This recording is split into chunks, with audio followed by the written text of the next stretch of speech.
اعوذ بالله من الشیطان الرجیم. بسم الله الرحمن الرحیم. نحمده و نصلی علی رسوله الکریم.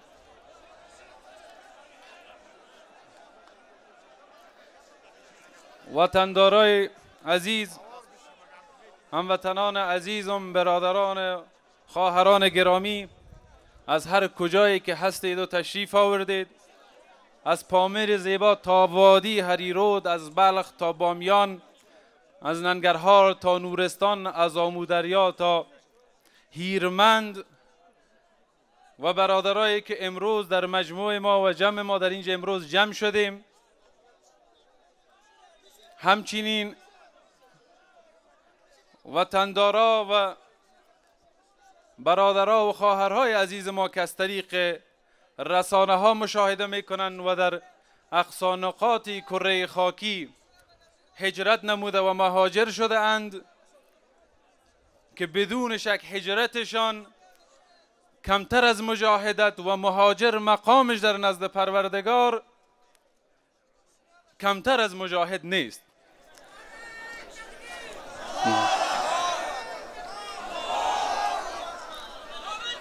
الله اکبر. الله. علمای کرام، رهبران و فرماندهان جهاد و مقاومت، متنفذین، روشنفکران، استادان مکاتب و دانشگاه ها، کسبکاران، کشاورزان، بازرگانان، محاسن سفیدان، مردان، زنان، جوانان، نوجوانان و کودکان عزیزی سرزمین، و همچنین فرزندان و خانواده های عزیز شهدا که نور چشم، برکت و نعمت تک تک ما و شما هستند، السلام علیکم و رحمت الله و برکاته. قبل از این که بیاییم صحبت بکنیم، لازم است یادآوری بکنم که میفهمم هوا گرم است، افته و سوزان است، آب کم است، اما ما و شما در دره زیبا و سرسبز پنجشیر قرار داریم. در دهه محرم که تسلیت میگم به تمام مسلمین جهان، رسیدن عاشورا و تاسوعای حسینی را، ما امروز در دشت کربلا و گرمای سوزان کربلا نیستیم، در دره پنجشیر هستیم. انشالله قابل تحمل است. الله اکبر. الله اکبر. الله اکبر. همچنین گرمای اینجا، گرمای آفتاب، به اندازه آتشی که رهبر ما و تو، قهرمان ما و تو، پشتیبان ما و تو در او آتش جان باخت، به اندازه آتشمون بم سوزانده نیست. انشالله ما توی تحملش داریم. الله اکبر. الله اکبر. الله اکبر. خدا آن ملتی را سروری داد که تقدیرش به دست خیش بنوشت. جمع شدن امروز ما به خاطر نوشتن تقدیر خود و تعیین سرنوشت خود هست. الله اکبر. با درود بر روان پاک طلایه‌داران جهاد و مقاومت و مبارزه با تروریسم و افراطگرایی، رهبر شهید پروفسور برهان الدین ربانی، قهرمان ملی کشور شهید احمد شاه مسعود، مرحوم مارشال صاحب قسیم فهیم، شهید استاد عبدالعلی مزاری، شهید مولا نقیب آخوند، شهید صفی الله افضلی، شهید سید مصطفی کاظمی، شهید عبدالرحیم غفورزی، شهید مطلب بیگ، شهید احمد خان سمانگانی و هزارها شهدای نشاندار و گمنام این مملکت که جا دارد اسم تک تکشان گرفته شود، اما به خاطر ضیقی وقت در اینجا درود میفرستیم به تک تک روانهای پاک اونها. در عین حال امروز بار دیگه دشمنهای قسم خورده ای سرزمین حادثه خطرناک و المناک دیگه در کابل خلق کردند. با درود بر روان شهدای حملات تروریستی 18 سال اخیر تا همین صبح امروز و سلام و احترام به پاسداران استقلال و آزادی، نیروهای با عزت و با غیرت امنیتی ما و شما که چون مجاهدین و مقاومتگرای دمرو دیروز امروز در مقابل دشمنهای قسم خورده مدافع ارزشهای ملی و میهنی ما و شما و باورهای اسلامی و دینی ما و شما به حفاظت و صیانت از کیان مملکت ایستاده هستند. و سلام و درود خود را خدمت او عزیزایم میفرستم که جانهای عزیزشان در طول 40 سال مبارزات بر حقی مردم نصف از جان، دست، پای، چشم از دست دادن، معلولیت را قبول کردن اما اسارت و مزدوری را قبول نکردن. الله اکبر، الله اکبر، الله اکبر. به تمام این عزیزا و این برادرها و خواهرای عزیز ما که نشانه های از فداکاری و غیرت و غروری ملت و همچنین نشانه زنده ظلم ظالمین و فساد و فتنه دشمنان این مملکت به این مملکت هستند، به تک تک وام سلام عرض میکنم. به تمام حاضرین محترم این مجلس، برادرها و خواهرای عزیزی که از اقصا نقاطی کشور امروز اینجا تشریف آوردن برای تجدید پیمان و تعهد دوباره و ایستادگی دوباره و تعیین سرنوشت دوباره خرد و کلان افغانستان، مرد و زن افغانستان، به تک تک شما خوش آمدید میگم، خوش آمدید، صفا آوردید. هموطنان عزیز، وقتی امروز این جمعیت بزرگ و این جمع با غیرت و با عزت و پرشور و غیور میبینم، مرا به یاد و خاطرات 18 سال پیش برد که با هم در میان سیلی از اشک و غم با حضور رهبران جهاد و مقاومت با سینه پر از درد رهبر خود را به دامن خاک سپردیم. الله اکبر، الله اکبر، الله اکبر. و او روز فریاد زدیم همه ما و شما که ای خاک تیر دلبر ما را عزیز دار، این نور چشم ماست که در بر گرفته ایم. وقتی که تمام شما دوستا را میبینم یاد او روز میفتم که هر چقدر برادرای امنیتی کوشش میکردن مردم را متفرق بسازن، خبرها و راپورهای سخت و خطرناک می آمد که دشمنها تصمیم به بمبارد دارن، تصمیم به حادثه المناکتر و بزرگتر دارن، اما هیچ کس بر ثانیه‌ای در فکر زندگی خود نبود، در فکر جان و در فکر گرما و در فکر تشنگی نبود. میخواست برای آخرین بار با جسم بیجان رهبر و قهرمان خود وداع بکنه. الله اکبر، الله اکبر، الله اکبر. او روز یک کودک 12 ساله بودم که در کنار تک تک شما آرزوها، خاطرات، باورها، آرمانها و اهداف قهرمان ملی را در سینه خود نگه داشتیم و او را به سینه خاک سپردیم. امروز ایجا جمع شدیم یک بار دیگه که او آرمانها و اهداف را از سینه خود بیرون بکنیم، با هم شریک بسازیم و با توکل پروردگار و حمایت مردم اونمو اهداف، اونمو آرمانها و امو خط انشاءالله تعقیب بکنیم ما و شما.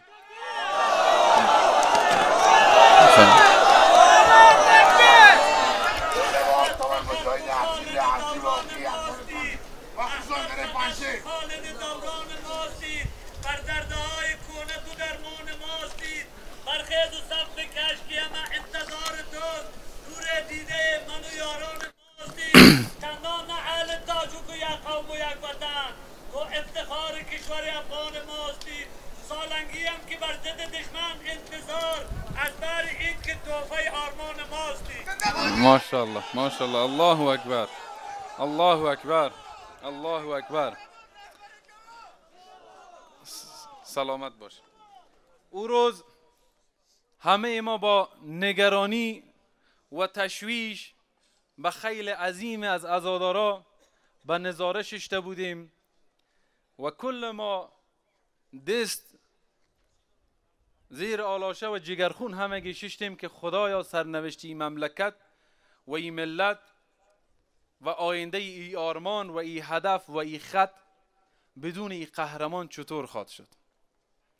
امروز خداوند را سپاسگزار هستم که بعد از گذشت 18 سال در همین نقطه در جوار مرقد مطهر امی قهرمان و امی شهید ما یک بار دیگه اینجا جمع شدیم و اینجا اعلان میکنیم و ای را به یک ترتیب شهادت میگیریم که راه و آرمان قهرمان ملی کشور در طول این مدت نه تنها از بین نرفت، گم نشد، محبوبیت خود از دست نداد، که امروز محبوبتر، دیگه پر رهروتر، با عزتتر، حتی فراتر از مرزهای کشور ما ای آرمان ها و اهداف و بیرون رفته. سلامت. یک دنیا سپاس. لازم میدانم که پیش از آمدن به بحث های اصلی ما و شما از مادر عزیز و مهربانم، خواهران عزیزم، پدرکلان مادرکلانم، کاکاها، ماماها، خاله‌ها و عمه‌ها و تمام اعضای خانواده که پس از شهادت قهرمان ملی کانون خانواده ما را گرم نگه داشتن و نگذاشتن که سختی های پس از دست دادن یک پدر بر فرزندانش سخت تمام شود و امی کانون گرم نگه داشتن. امیجا از تک تک اونا تشکری بکنم و سلام های گرم اونا را خدمت شما برسانم. در این حال از تمام همسنگران و یاران پدرم که جمع کثیرشان اینجا هستند، جمع دیگه به خاطر مشکلات، سفرها و هزار یک دلیل دیگر با اینکه علاقه داشتن میخواستن امروز این جمعرای ما جمع باشن، نشد. از تک تکی دوستا که در طول 18 سال در نظام سازی و توسعه سیاسی کشور، چه در مرکز و چه در ولایات، چه در سکتور خصوصی و چه در دولت و چه در اپوزیسیون تلاش کردن و نقش سازنده داشتن، تشکری بکنم. خانه تان آباد، یک دنیا سپاس.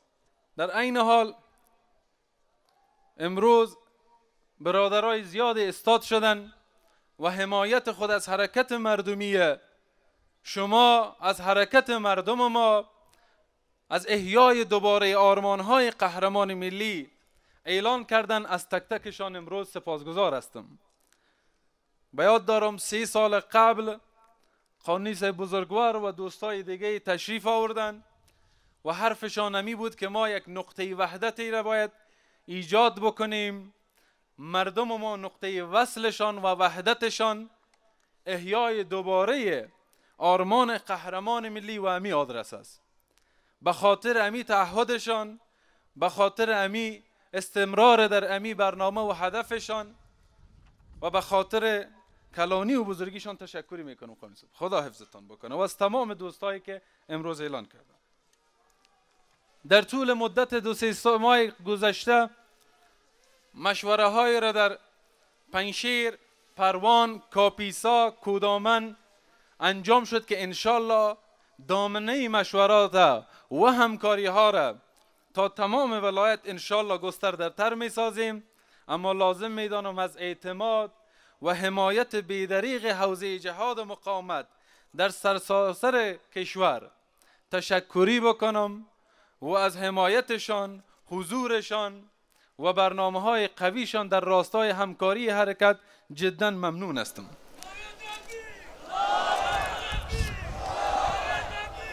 الله اکبر. پنجشیر ای دژ تسخیر ناپذیر و خانه جهاد و مقاومت و خانه ملت امروز با حضور شما سرسبزتر و رنگارنگتر شده و یک بار دیگه تشریف آوری همه را به این دژ تسخیر ناپذیر که انشالله امی قسم با عزت تسخیر ناپذیر و مهد جهاد و مقاومت و اسلام انشالله باقی مانده و تا آخر باقی بمانه. الله اکبر. الله اکبر. الله اکبر. هموطنان عزیزم، اضافه از 40 سال از مبارزات بر حق مردم ما و شما در مقابل تجاوزات مستقیم و غیر مستقیم بیرونیا میگذره. 40 سال است که ملت ما در راه ایمان به خدا، آزادی، عزت کشور و دفاع و صیانت از تمامیت ارضی، اعتدال اسلامی، ثبات سیاسی و وحدت ملی، قانونمندی و نظامگرایی، عدالت و توسعه که تار و پود مبارزه را تشکیل میداد میگذره. ایره میخوایم به مجرد اعلان بکنم امی اهدافی که اعلان شد تار و پود و مبارزه قهرمان ملی جهاد و مقاومت ما را تشکیل میداد، امروز اینمی تار و پود مبارزه جدید ما را انشالله تشکیل خواهد داد. والله اکبر. الله اکبر. امروز وقتی میگیم که ما جمع شدیم، ما بزرگتر از هر حزب و تنظیم و گروه و قوم و سمت و ولایت و پنجشیر و قندار و بامیان و ارزگان از برادران، ما تمام کسانی هستند که اضافه از 40 سال به خاطر آرمانهایی که گفته شد و یادآوری کردیم با تمام فراز و نشیبها ثابت و استوار باقی ماندن برادران. مایی که میگیم امروزی جمع شدیم در تاریک ترین روزها، در وقتی که جهان ما را تنها گذاشته بود و به تنهایی در مقابل حملات ددمنشانه تروریستان، افراطیون و دشمنای قسم خورده این مملکت استاد شده بودیم، زیر چتری به نام جبهه متحد ملی به رهبری و زعامت واحد جمع شده بودیم، با وحدت و یکدلی و شجاعت در مقابل تمام متجاوزین استاد شدیم. این ما اونمو ماست. الله اکبر. الله اکبر. الله اکبر.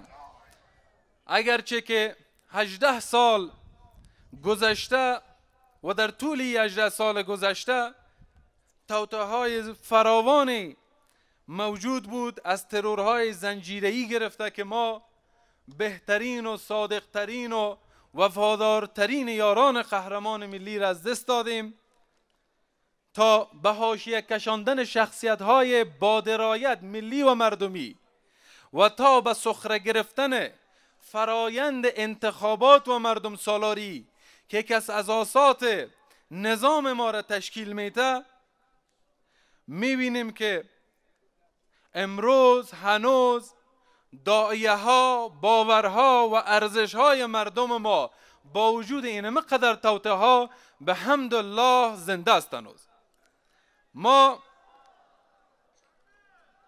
با وجود تمام این توطئه ها قویتر، بزرگتر، مصممتر و محکمتر از گذشته نسل نو و بیداری از دختران و پسران جوان این مملکت با خود داریم که به هیچ چیزی کمتر از حق مسلم اسلامی و انسانیشان راضی نیستند. هموطنان عزیزم، امروز به خاطر چند مسئله مشخص اینجا جمع شدیم. بحث اول ما و شما تجدید پیمان با آرمانهای قهرمان ملی و تقویه وحدت ملی کشور ما که متاسفانه در طول این مدت مخصوصا سالهای اخیر به شدت ضربه خورده و احیای ارزشهای جهاد و مقاومت امروز اینجا جمع شده. آرمانهای قهرمان ملی کشور بسیار ساده، روان و سلیس است و بارها او آرمانهای خود با مردم خود و با دنیا شریک ساخته. قهرمان ملی کشور آرزوی آزادی و آبادی کشور خود داشت و ما و خودت هم امروز پیمان میکنیم که ما در پی آزادی و آبادی کشور خود هستیم. الله اکبر، الله اکبر، الله اکبر. او در پی ایجاد نظام معتدل اسلامی بود و ما نیز خواستار نظام معتدل اسلامی هستیم. او راه حل مشکلات پیش روی کشور در وحدت ملی میدید و وحدت ملی را در عدالت اجتماعی میدید. ما و خودتم وحدت ملی را میخواهیم که در او عدالت اجتماعی موجود باشه. بدون عدالت اجتماعی وحدت ملی ممکن پذیر نیست. الله اکبر، الله اکبر. متاسفانه در مدت 18 سال گذشته به دلیل منافقات دشمن اختلاف‌های در حوزه و خانواده جهاد و مقاومت ایجاد شده. امروز آمدیم و آماده هستیم که جمع شویم تا نقطه وصل و اتحاد بین مردم خود، بین ملت خود و حوزه و خانواده جهاد و مقاومت باشیم. در طی 4 دهه گذشته به دلیل دخالت‌های بیرونی، جنگ‌های مختلف، سیاست‌های تفرقه انگیز، وحدت ملی ما و شما به شدت ضربه خورده. یکی از آرمان‌های پدر من احیای وحدت این سرزمین بود و ما وعده می‌کنیم، تعهد می‌کنیم با ملت خود، با خدای خود و با قهرمان ملی خود که ما در این راه و در مسیر احیای وحدت ملی و تقویت وحدت ملی کشور کوشا باشیم. الله اکبر، الله اکبر، الله اکبر. وحدت ملی را دلیل اصلی، محرک اصلی پیشرفتی کشور، ثباتی کشور و موفقیتی کشور میدانیم. مسئله دومی که امروز آمدیم اینجا شریک شویم داستان انتخابات از وطن داره.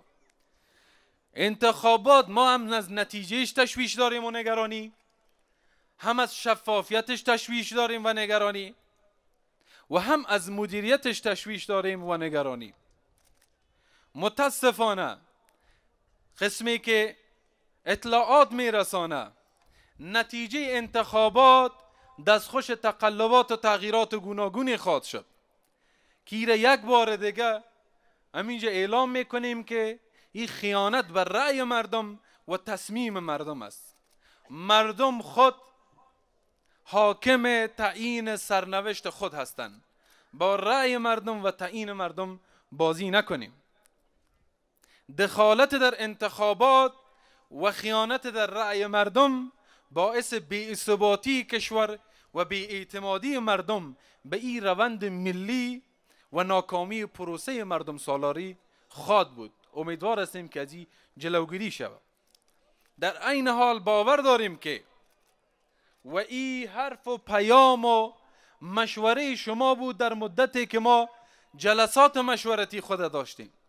حوزه جهاد و مقاومت و هر کسی که پیرو خط رهبر شهید پروفسور برهان الدین ربانی و قهرمان ملی کشور شهید احمد شاه مسعود است و تمام شهدای دیگر خواستار کاندید واحد، روایت واحد و خط واحد هستند. من اینجا قول میتم که در این راستا تلاش خود را صادقانه به نمایندگی از شما انجام میتم. الله اکبر. لطفتان است. این ملت من است که دستان خیش را برگرد آفتاب کمربند کرده است. جهان سپاس، یک دنیا سپاس. تا وقتی که دستهای ما و شما کمربند شده باشه در کمر همدیگر برای اتحاد و عزت ما، برای انسجام و یکجایی ما، و تا وقتی که این دستها کمربند شده باشه بر آرزوها و آرمانها و اهداف قهرمان ملی که در جوار مرقدش هستیم، انشالله پیروزی نصیب ما و شماست و انشالله رضای خداوند این بخشد. گپ سومه که در ارتباط انتخابات دارم وطندارای عزیزم، خسته خو نشدین انشالله؟ ماشاءالله ماشاءالله. هر وقتی که ما از استادگی بر حق ما، از تلاش بر حق ما، از مبارزه بر حق ما خسته شدیم، اون وقت شکست نصیب ما میشه. انشالله کسی که خسته نیست اینجا. ماشاءالله. حرف سیوم در ارتباط انتخابات اینمیز وطندارای عزیزم، برادرها و خواهرها و مجاهدین گرامی، که انتخابات به باور ما در شرایط صلح واقعی و با عزت و سرتاسری که زمینه مشارکت همگانی تمام مردم ما را مهیا بکنه، او را بهتر میدانیم، صلاح میدانیم، و او انتخاباتی که در شرایط فعلی باشه او را چندان به نفع ملت، مردم و کشور خود نمیدانیم وطندارا. و در این راستا تقاضا و پیشنهاد و مشوره ما از تمام سیاسیون با عزتی سرزمین و صادقی سرزمین همین است که فرصت طلایی که داستان صلح بر ما به وجود آورده، که اگر مدیریت درست شود، اگر نمایندگی و نمایندگان واقعی مردم حضور داشته باشند، میشه که نتیجه او اختتام جنگ و خونریزی باشه انشاءالله. و خواستار ما همیست و تشویق و مشوره ما که در راستای صلح همکاری بکنن و این فرصت قربانی کمپاین های انتخاباتی نسازن. ملت ما از خونریزی، از قتل، از کشتار خسته شده و خواستار پایان جنگ است. ملت ماست ملت صلحجوست. این اشتباه گرفته نشه که ملت ما باز از مبارزه بر حقشان قدم و سانتیمتر عقب کش میکنن. به هیچ عنوان. ما در صورت نیاز به مبارزه خود ادامه میتیم و در کنار نیروهای امنیتی خود استاد هستیم، اما مثل پدر خود همیشه این جنگ بوده که بر ما تحمیل شده، ولی دست ما همیشه به سوی صلح واقعی و دوستی واقعی همیشه دراز بوده. الله اکبر، الله اکبر. حرف سوم ما برادرها در ارتباط صلح است. ما صلح یک امر الهی، سنت دینی و نیاز ملی میدانیم. هیچ وقت به دنبال نزاع و جنگ نبودیم. امو قسمی که پیشتر گفتم، قهرمان ملی کشور، استاد شهید و تمام شهدای ما همیشه حرفشان ای بوده که این جنگ بوده که بر ما تحمیل شده. ما هیچ وقت علاقمند جنگ، علاقمند ادامه جنگ نبودیم و همیشه مبارزه و جهاد ما جهاد دفاعی بوده. هیچ وقت تجاوزی نکردیم، ظلمی نکردیم. ما مدافع مردم و سرزمین و ملت مظلوم افغانستان بودیم. باز هم در عین حال که جنگ بالای ما تحمیل شده بود، نمونه های بیشماری داریم از تلاش های سران جهاد و مقاومت به خاطر صلح که به خاطر ضیاع وقت فقط به 3 تاش من اشاره میکنم. یک، وقتی که قهرمان ملی تلاش کرد بر اختتام جنگ بین حزب اسلامی و دولت اسلامی. وقتی که 2، قهرمان ملی یکه و تنها بدون سلاح و مسلح و بدون ارتش و نیروها و تانک و توپ به مرکز و به کمپ طالبان میره در میدان شهر، فقط با یک نیت که بیا مملکت یکی، کشور یکی، مردم یکی، در ظاهر حرف تو اسلام او هم در قلب ما یکی، در ظاهر حرف تو شریعت اسلامی در قلب از ما او هم یکی، بیا که جنگ خاتمه بتیم بریم به طرف صلح. این مثال دوم که متاسفانه نشد. مثال سوم ما وطندارا و برادرها، تلاش های رهبر جهاد مقاومت ما شهید صلح استاد پروفسور برهان الدین ربانی در رأس شورای عالی صلح که دمی راستا جان شیرین خود داد، اما تا آخرین لحظه حرفش صلح بود و صلح، و همیشه زبانش امی بود که فصله بین اخویکم، بین برادرایتون صلح بیارین. تلاششان و کوشششان دمی راستا بود. هیچ کسی نمیتونه که این تلاش های 25 ساله سران جهاد مقاومت که در راستای صلح و صلحجویی، خیر و خیرها خواهی و اتمام جنگ بوده نادیده بگیره و این ملت با عزت و این مردم با عزت متهم به جنگ سالاری و جنگ ستیزی بکنه. ما ملت صلحجو هستیم، در عین حال ملت مبارز و مبارزه بر حق داریم. در عین حالی که الله اکبر در عین حالی که صلح یک فرصت طلایی میدانیم و یک صفحه جدید برای آرامش سعادتی سرزمین، اما نگرانی های جدی هم در قبال پروسه فعلی صلح مطرح است. ما به دنبال صلح با عزت هستیم. همون قسمی که قانونی صاحب بزرگوار اعلان کردن. در طول مدت چند هفته گذشته برادرها حتما و خواهرای عزیزم شاهد بودین که تلاش های را تمام برادرای حوزه جهاد و مقاومت، از قانونی صاحب، استاد محترم استاد صاحب سیاف، سید سفیر صاحب و تا برادرای دیگه، امید صاحب و تمام دوستا تلاش کردیم همگی که تا از حوزه جهاد و مقاومت در داستان صلح نمایندگی مشترک، حرف و باور مشترک و آجندای مشترک باشه انشالله. و در اینجا نماینده های شما نماینده های با عزتی باشند که در راستای آمدن صلح واقعی و صلح با عزت تلاش میکنند. که الله اکبر الله اکبر الله اکبر که بعد از ملاقات های گوناگون الحمدلله همه برادرها را هم فکر، جنرال صاحب دوستم بزرگوار، فرزند با عزتشان، حزب جنبش و تمام دیگه دوستایی که دیگه به خاطر زیقی وقت اسمشان گرفته نمیشه، همه را هم فکر، همه را در ای داستان متحد و همه را استاده و مقاوم یافتم و امیدوار هستم انشالله به نمایندگی شما و امی حرکت انشالله به قول امید صاحب مقاومت دوم، ایستادگی دوم، بتانیم از شما نمایندگی درست، چیزی که در شأن و شوکت و دیگه برای ارزش شماست، انشالله نمایندگی بکنند و دوستان بتوانند که صلح با عزت در این سرزمین بیارند که نتیجه فوری آن ختم خشونت و خونریزی می باشه. الله اکبر الله اکبر.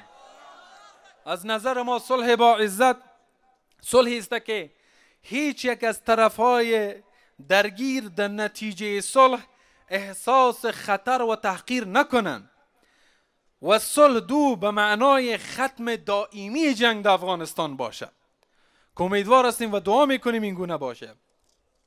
قدم بعدی صلح هیچ گروهی نباید بعد از صلح هیچ گروه سلاح در دست داشته باشند و به خاطر اهداف سیاسی و باورهای خود دست به سلاح و خشونت بزنند. در عین حال ما خواهان صلح پایدار نیز هستیم وطندارا و صلح پایدار حالتی است که زمینه های به وجود آمدن هر گونه بحران دیگره و بحرانزایی و ایجاد بحران های دیگره دیگه او را چه بکنه؟ خاتمه بده. به نظر ما یک از عوامل اساسی بحران در کشور ما ساختار متمرکز قدرت از وطندارا. تا وقتی این مشکل حل نشه، تا وقتی ما ساختار متمرکز در قدرت و این مشکل و معضل چند صد ساله مملکت حل نکنیم، صلح به معنای ختم جنگ شاید باشه، به معنای ختم بحران، به معنای پیشرفت افغانستان، به معنای وحدت افغانستان نیست. خدا بستم. به نظر ما ساختار متمرکز بوده که همیشه باعث فساد، استبداد، بی‌ثباتی، عقب ماندگی، فقر و در نهایت جنگ شده. این همیشه ساختار و سیاست ارگ و مرگ بوده وطندارا که همیشه باعث شده چون هیچ فرصت دیگه ای نبوده، همه چیز در یک نقطه و در ارگ خلاصه شده بود، طرف بازنده رفته و کمک یک کشور دیگه آمده حریف خود زده و همیشه از اینمی اختلاف و سیاست ارگ و مرگ و ساختار متمرکز افغانستان دشمنها و کشورهای بیرونی استفاده کردند و اختلافات قومی و مذهبی و سیاسی و سمتی و گروهی در اینجا ریشه دوان. متاسفانه ما و به باور ما بزرگترین دشمن و خطر بر مردم افغانستان، ملت افغانستان و آینده افغانستان ساختار متمرکز قدرت است. با عنوان مثال ایره میگم که خوب دیگه امی تأثیرش برادرها شما لمس بکنین. شما فکر بکنین که در پنجشیر یا پروان، در بامیان یا ارزگان، در قندار یا نورستان، در تخار یا بدخشان، در فرا یا هرات یک مکتب خدای ناخواسته سیل میبرش یا حریق میشه، آیا والی توان تعمیری را داره؟ خیر. آیا وزیر توان تعمیری را داره؟ خیر. آیا رئیس اجرایه یا صدر اعظم توان تعمیرم یک مکتب داره؟ خیر. تمام ای باید بره در ارگ، باز از او ارگ بعد از یک سالی که طی مراحل شوه، بعد از یک سالی که در اینجا بره و امور تدارکات ملی تمامی اوجا تثبیت شوه، باز ای بیایه در اونجا بعد از یکی دو سال تیر شدن همین مکتب دوباره پروسه بازسازی شروع شود. شما خودتان بسنجین برادرها، خواهرها، مخصوصا نسل جدید افغانستان که شما بانیان افغانستان آینده هستین. آیا با امی سیستم، با اینمی قسم یک ساختار متمرکز که کوشش میشه دیگه یک شالی را، یک موتر کلانی را یا یک حجم کلانی را از سوراخ سوزن تیر بکنن، آیا افغانستان پیشرفت میکنه؟ آیا افغانستان به عزتی که میخواد دست پیدا میکنه؟ آیا وقتی سرمایه های ولایات مختلف، مثلا معدن مشهوری که در بامیان وجود داره که طبق برآورده شاید نزدیک به 700 تا 900 میلیارد دلار سرمایه و ارزش و معدن باشه، در یک امضا تمام این ارزش میره در ارگ و در دست ارگ و او میتونه تقسیم بکنه ثروت و قدرت. با خود مردم مظلوم امو ولایت چی شد؟ هیچ. چی از اینجا از ثروت و قدرت برش به یک ترتیبی میرسه؟ هیچ. در توسعه چی مصرف میشه؟ هیچ. لحاظا ما باورمند هستیم که باید از سرمایه های افغانستان به فیصدی قابل توجه از هر چی که معدن است و سرمایه است در خود امو ولایت هم نیز مصرف شود. این بود باور ما و فکر ما در ارتباط ساختار متمرکز و تمرکز قدرت و ثروت که تا وقتی این موزل حل نشه، حل موزل دیگه که حل شوه او قضیه جانبی است. این فرصت سال یک فرصت طلایی است برای ملت افغانستان که اینمی مشکل تاریخی و ریشه‌ای مملکت بر همیشه حل بکنه و خود از این گره که کورگره شده نجات بده، بریم به طرف ترقی، پیشرفت و همدلی. هموطنان عزیز، با این چیزایی که گفتیم دیدگاه ما در ارتباط آینده کشور چند چیز است که انشالله اگر اینا برآورده شود، کمر ما و تو بسته شود و خود تعیین سرنوشت خود بکنیم، فکر ما همیست که انشالله با حفظ تنوع زیبای قومی ما و تو، فرهنگی ما و تو، لسانی ما و تو، مذهبی ما و تو، مردم ما یک مردم یک پارچه متحد با حقوق شهروندی برابر و مساوی برخوردار از عدالت اجتماعی تبدیل خواهد شد. دو، فکر ما همیست انشالله روحیه جهاد و مقاومت به شکل منظمتر و منسجمتر با حرکت ما وشم انشالله در تار و پود مردم ما نهادینه میشه انشالله و ما و تو ایره نهادینه میسازیم و در هماهنگی با نیروهای با عزت و غیور امنیتی کشور به قوه بازدارنده همیشگی در برابر هر گونه تهدیدی که در مقابل مردم و کشور ما میشه انشالله تبدیل خواهد شدن. الله اکبر، الله اکبر، الله اکبر. باور ما همیست که بخیر با حرکت و احیای ارزش‌های جهاد مقاومت دوباره امو دستور قرآن کریم و کلام الهی که می فرمایند و عد لهم ما استطعتم من قوه، که هرچی در توان دارین و هرچی که در قدرت دارین منسجم بسازین، جمع بسازین و خود یک دست بسازین. انشالله با تبدیل شدن ما و تو به امی حوزه و امی روایت و انسجام حوزه جهاد مقاومت در کنار نیروهای امنیتی در صورت لزوم و نیاز همیشه نیرو و قوه بازدارنده خواهد بودیم که به دفاع از مردم و به دفاع از کشور ما استاد خواهد شدیم. الله اکبر، الله اکبر، الله اکبر. حرف سوم ما تمام خشت‌های مثبتی که گذشتگان ما در دفاع و عمرانی کشور گذاشتند خشت‌های محکمی هستند که روی آن شانه به شانه نهادهای مسئول آینده را اعمار میکنن انشاءالله و مردم عزیز ما خدمات بهتر از او خواهد دیدن. حرف آخر ما و چهارم ما نظام غیر متمرکزی که در آن مشارکت اقوام و توزیع ثروت و قدرت عادلانه خواهد بود، متضمن دولتداری سالم، عدالت اجتماعی، ثبات سیاسی، صلح پایدار و توسعه و پیشرفت کشور است و افغانستان عاری از افراطیت و مواد مخدر خواهد کرد. با حفظ و تقویه سیاست دیرینه و بی‌طرفی عدم انسلاک ان شاء الله باور ما است که با در نظر داشت توازن و تعادل در روابط خارجی ما کشور ما ان شاء الله به یک سکوی صمیمیت و همکاری در منطقه و جهان تبدیل خواهد شد که یک فصل نو در سیاست خارجی این مملکت ان شاء الله ایجاد خواهد شد.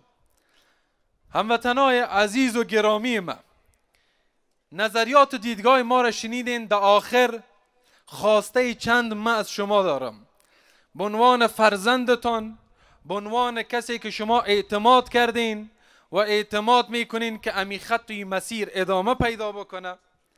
یک علاقمندی ما امیز که شما معقولیت نظریات ما را پیش خود وزن بکنین.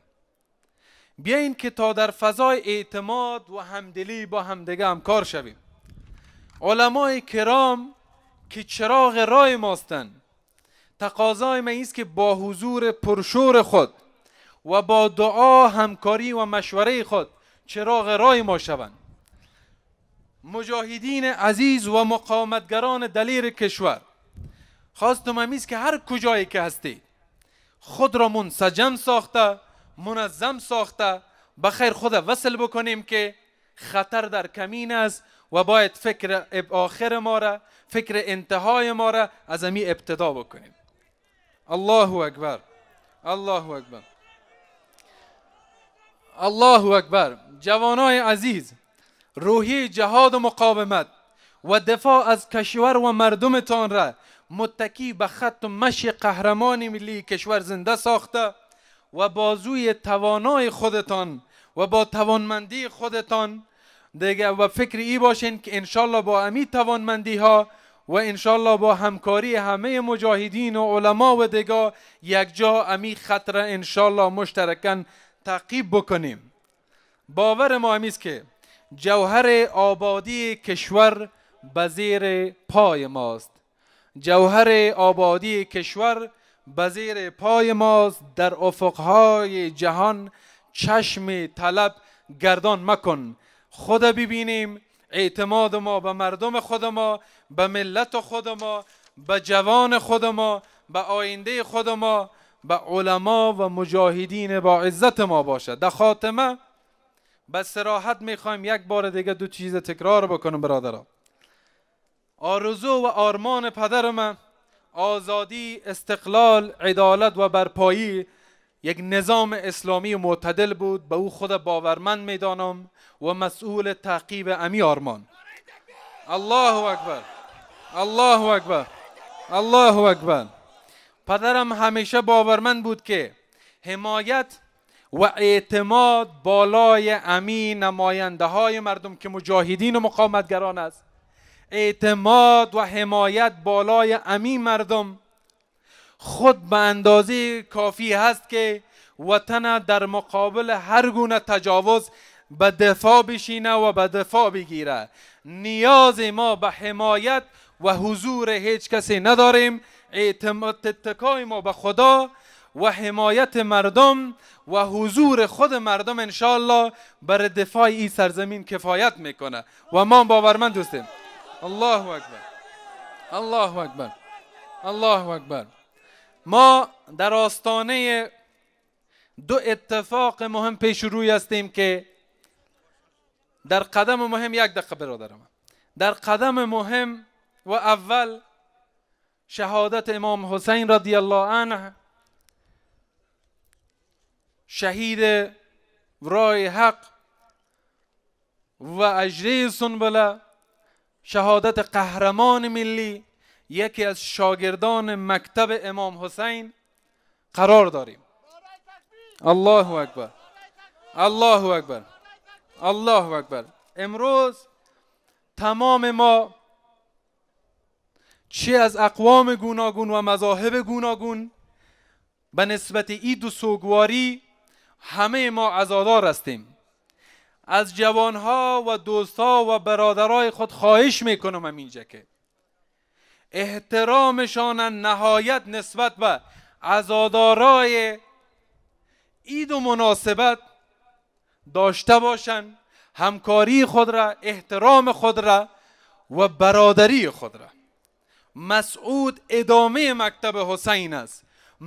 مسعود جدای از حسین، جدای از حسن، جدای از علی، جدای از عثمان و عمر، جدای از ابوبکر و جدای از محمد مصطفی صلی الله علیه و آله و سلم نیست. خواسته ایم از تمام جوانها، علل خصوص برادرها و جوانهای با شوری که در روز اجری سنبله به عزاداری می پردازند، خواهش ما و خواسته ما اینمیست که احترام، نظم، آرامش و امنیت در نظر بگیرند. کاروانهایشان کاروانهای خیر و آرامش باشد. کاروانهایشان کاروان حسین و مسعود باشد. کاروانهایشان کاروان مردم و مجاهدین باشد. در همکاری با بنیاد، در همکاری با برادرایی که کوشش میکنن و مراسم ها و سالروزها رو برگزار میکنن، در همکاری با عزادارها انشالله نهایت نظم و همچنین نیروهای امنیتی ما نهایت نظم، نهایت ادب، نهایت اخلاق و نهایت عزت نشان بدن. الله اکبر، الله اکبر، الله اکبر. بسیار امیجه، شجاعانه، صادقانه به نمایندگی تک تک شما میگم، در کابل به هیچ عنوان حضور و نشان دادن صلاح قابل قبول مردم کابل، خرد و کلان کابل، پیر و جوان کابل نیست. ما در خط قهرمان کشور به دفاع از مردم کابل، خرد و کلان کابل، پیر و جوان کابل هنوز هم استاد هستیم. این قابل قبول ماست، این قبول نداریم. الله اکبر، الله اکبر، الله اکبر.